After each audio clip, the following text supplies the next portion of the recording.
বাংলাদেশ থেকে আমদানি করা পণ্যের উপর ৩৫% শুল্ক নির্ধারণ করেছেন মার্কিন প্রেসিডেন্ট ডোনাল্ড ট্রাম্প। আগামী ১ আগস্ট থেকে কার্যকর হবে এই শুল্ক। আগে এই শুল্ক ছিল ১৫.৫%।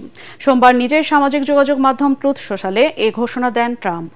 সেই সাথে প্রধান উপদেষ্টা ডক্টর মোহাম্মদ ইউনূসকে শুল্ক সংক্রান্ত লেখা একটি চিঠি ট্রুথ সোশ্যালে শেয়ার করেন তিনি।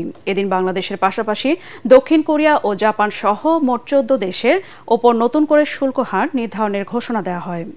এর মধ্যে মিয়ানমার ও লাওসে ৪০, কম্বোডিয়া ও থাইল্যান্ডে ৩৬, সার্বিয়ায় ৩৫, ইন্দোনেশিয়ায় ৩২, দক্ষিণ আফ্রিকায় ৩০% শুল্ক নির্ধারণ করা হয়েছে।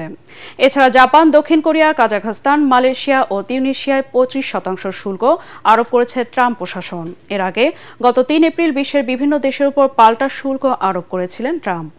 সে সময় বাংলাদেশি পণ্যের উপর ৩৭% শুল্ক আরোপ করা হয়েছিল। পরে তা ৩ মাসের জন্য স্থগিত করা হয়। ট্রুথ সোশ্যালে শেয়ার করা চিঠিতে আরও বলা হয়, শুল্ক এড়াতে কোনো পণ্য তৃতীয় দেশ হয়ে পাঠালে সেই পণ্যে আরও বেশি শুল্ক বসানো হবে। তবে বাংলাদেশের কোনো প্রতিষ্ঠান যদি যুক্তরাষ্ট্রে পণ্য তৈরি বা উৎপাদন করে তাহলে কোনো শুল্ক আরোপ করা হবে না। বাংলাদেশ যদি এই শুল্কের বিরুদ্ধে পাল্টা কোনো ব্যবস্থা নেয় তাহলে শুল্ক আরও বাড়ানোর হুঁশিয়ারি দিয়েছেন ডোনাল্ড ট্রাম্প।